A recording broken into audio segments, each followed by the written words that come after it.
ಹರಃ ಓಂ ಶ್ರೀ ಗುರುಭ್ಯೋ ನಮಃ. ಮಾತೃಭ್ಯೋ ನಮಃ, ಪಿತೃಭ್ಯೋ ನಮಃ, ಆಚಾರ್ಯ ದೇವತಾಭ್ಯೋ ನಮಃ.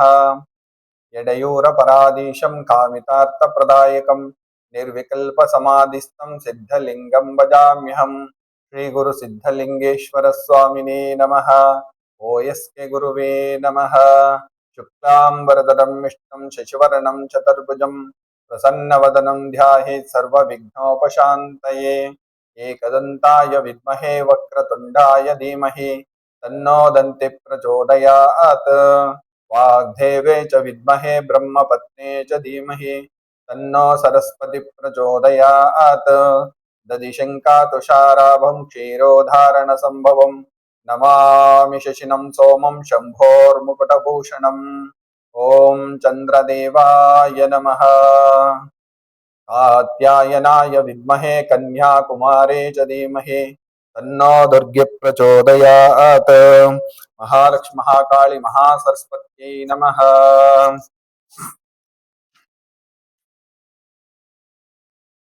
ಆತ್ಮೀಯ ವೀಕ್ಷಕರಿಗೆ ಸ್ವಾಗತ. ಇವತ್ತಿನ ಪಂಚಾಂಗ ಶ್ರವಣ ಅಂದರೆ ನಿಜ ಜ್ಯೇಷ್ಠ ಮಾಸದಿಂದ ಆಷಾಢ ಮಾಸ ಪ್ರಾರಂಭವರೆಗಿನ 12 ರಾಶಿಗಳ ಫಲವನ್ನು ತಿಳಿಯೋಣ.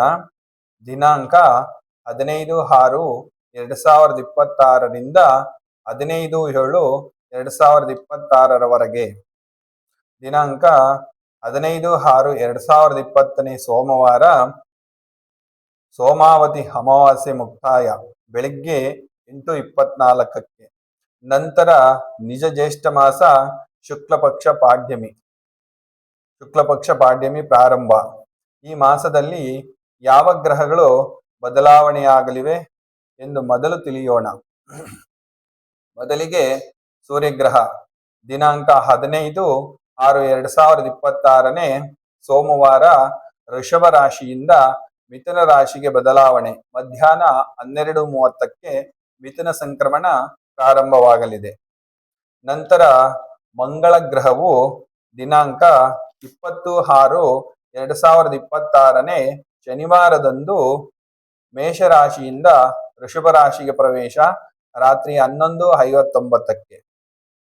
ನಂತರ ಬುಧ ಗ್ರಹವು ದಿನಾಂಕ 22/6/2026 ಅಂದರೆ ಹಗಲು 3:30 ಮಿಥುನ ರಾಶಿಯಿಂದ ಕರ್ಕಾಟಕ ರಾಶಿಗೆ ಪ್ರವೇಶ ಮಾಡಲಿದ್ದಾರೆ. ನಂತರದಲ್ಲಿ ದಿನಾಂಕ 29/6/2026 ರಾತ್ರಿ 11:40 ಬುಧ ಗ್ರಹವು ವಕ್ರಿ ಸಂಚಾರ ಮಾಡಲಿದ್ದಾರೆ. ಶುಕ್ರ ಗ್ರಹವು ದಿನಾಂಕ 4/7/2026 ರಾತ್ರಿ 7:14 ಕರ್ಕಾಟಕ ರಾಶಿಯಿಂದ ಸಿಂಹ ರಾಶಿಗೆ ಪ್ರವೇಶ ಮಾಡಲಿದ್ದಾರೆ. ದಿನ ವಿಶೇಷ ಗಮನಿಸುವುದಾದರೆ 18/6/2026 ಗುರುವಾರ ಗುರು ಪುಷ್ಯಾಮೃತ ಯೋಗವಿದೆ. 20/6/2026 ಶನಿವಾರ ಅರಣ್ಯ ಗೌರಿ ವ್ರತ. 21/6 ಭಾನುವಾರ ಉತ್ತರಾಯಣ ಮುಗಿದು ದಕ್ಷಿಣಾಯಣ ಪ್ರಾರಂಭವಾಗಲಿದೆ. 22/6/2026 ಸೋಮವಾರ ಜ್ಯೇಷ್ಠಾದೇವಿ ಪೂಜೆ. 25/6 ಗುರುವಾರ ಸರ್ವತ್ರ ಏಕಾದಶಿ. 26/6 ಮೊಹರಂ ಕಡೇ ದಿನ. 27/6 ಶನಿವಾರ ಶನಿ ಪ್ರದೋಷ. 29/6 ಸೋಮವಾರ ಬೆಳಗಿನ ಜಾವ 3:07 ಭೂಮಿ ಹುಣ್ಣಿಮೆ ಅಥವಾ ಕಾರ ಹುಣ್ಣಿಮೆ. ಮುಕ್ತಾಯ ಮಂಗಳವಾರ ಬೆಳಿಗ್ಗೆ 5:26. ಪ್ರಾರಂಭ ಬಂದು ಸೋಮವಾರ ಬೆಳಗಿನ ಜಾವ 3 ಗಂಟೆಗೆ ಪ್ರಾರಂಭವಾಗಿ ಮಂಗಳವಾರ ಮರುದಿನ ಬೆಳಗಿನ ಜಾವ 5:26 ಹುಣ್ಣಿಮೆ ಮುಕ್ತಾಯವಾಗಲಿದೆ. ದಿನಾಂಕ 3/7/2026 ಶುಕ್ರವಾರ ಸಂಕಷ್ಟಹರ ಚತುರ್ಥಿ. ಚಂದ್ರೋದಯ ರಾತ್ರಿ 9:28. ನಂತರ 5/7/2026 ಭಾನುವಾರ ಶ್ರೀ ಕ್ಷೇತ್ರ ಸುತ್ತೂರಿನಲ್ಲಿ ಸಾಮೂಹಿಕ ವಿವಾಹ. 10/7/2026 ಏಕಾದಶಿ ಹಾಗೂ ಬುಧ ಜಯಂತಿ. 13/7/2026 ಸಂಜೆ 6:50 ಮಣ್ಣೆತ್ತಿನ ಅಮಾವಾಸ್ಯೆ ಪ್ರಾರಂಭ. ಮಂಗಳವಾರ ಮಧ್ಯಾಹ್ನ 3:13ಕ್ಕೆ ಅಮಾವಾಸ್ಯೆ ಮುಕ್ತಾಯ. ಇದು ನಿಜ ಜ್ಯೇಷ್ಠ ಮಾಸದ ಒಂದು ದಿನ ವಿಶೇಷತೆಗಳು. ಈಗ 12 ರಾಶಿಯ ಕಡೆಗೆ ಗಮನ ಹರಿಸೋಣ. ಮೊದಲನಿಗೆ ಬಂದು ಮೇಷರಾಶಿ. ಮೇಷರಾಶಿಯವರಿಗೆ ಇಲ್ಲಿಯ ತನಕ ರಾಷ್ಟ್ರಾಧಿಪತಿ ಅಂದರೆ ಮಂಗಳ ಗ್ರಹವು 45 ದಿನಗಳ ಕಾಲ ಸ್ವಸ್ಥಾನ ಅಂದರೆ ಮೇಷರಾಶಿಯಲ್ಲಿ ಶುಭ ಫಲಗಳನ್ನೇ ಕೊಟ್ಟು ನಂತರ ಇದೇ ತಿಂಗಳ 20ನೇ ತಾರೀಕಿನಂದು ವೃಷಭ ರಾಶಿಗೆ ಪ್ರವೇಶ. ಅಂದರೆ ಮೇಷರಾಶಿಯವರಿಗೆ ಕುಟುಂಬ ಸ್ಥಾನ, ವಾಕ್ಸ್ಥಾನ, ಧನಸ್ಥಾನ ಅಂದರೆ ಹಣಕಾಸಿನ ಬಗ್ಗೆ ಹಾಗೂ ಮಾತಿನ ಬಗ್ಗೆ ಜಾಗೃತರಾಗಿರಬೇಕು. ಸಾಮಾನ್ಯವಾಗಿ ರಾಷ್ಟ್ರಾಧಿಪತಿ ಬಲವಿಲ್ಲದಾಗ ದೃಷ್ಟಿದೋಷ ಹಾಗೂ ವಾಕ್ದೋಷಗಳು ಕಂಡುಬರುತ್ತವೆ. ಇದಕ್ಕೆ ಕಡ್ಡಾಯವಾಗಿ ಪರಿಹಾರಗಳನ್ನು ಮಾಡಿಕೊಳ್ಳತಕ್ಕದ್ದು. ಇನ್ನ ರವಿ ಮತ್ತು ಬುಧರು ತೃತೀಯ ಸ್ಥಾನದಲ್ಲಿ ಸ್ಥಿತನಾಗಿರೋದ್ರಿಂದ ಬುಧಾದಿತ್ಯ ಯೋಗ ಪ್ರಾಪ್ತಿ. ತೃತೀಯ ಸ್ಥಾನ ಧೈರ್ಯ ಪರಾಕ್ರಮ ಸ್ಥಾನ ಅಂತಲೂ ಕರಿತೀವಿ. ಹಂಗಾಗಿ ಧೈರ್ಯ ಹೆಚ್ಚಾಗುವುದು. ತಂದೆ ಹಾಗೂ ಗುರು ಹಿರಿಯರಿಂದ ಗೌರವ ಪ್ರಾಪ್ತಿ.